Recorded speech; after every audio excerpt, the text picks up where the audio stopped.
আল্লাহ যখন এই পৃথিবী সৃষ্টি করলেন, পৃথিবীর মধ্যে ভাইব্রেশন হচ্ছিল, কাঁপাকাঁপি, কাঁপছিল পৃথিবী।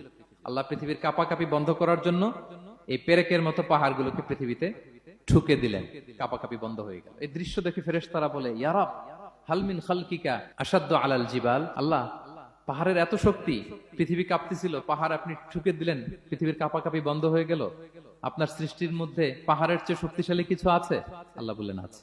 সেটা কি? আল হাদিদ। আল্লাহ বললেন সেটা লোহা। কারণ লোহা দিয়ে পাহাড় কাটা যায়, ঠিক কিনা?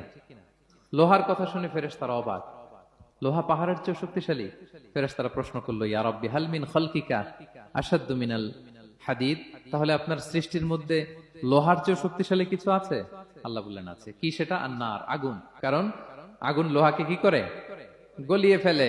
ফেরেশতারা শুধু অবাকই হচ্ছে। ফেরেশতারা বলে, আগুনের চেয়ে শক্তিশালী কিছু আছে? আল্লাহ বলে আছে, আল মা, পানি। কারণ আগুনের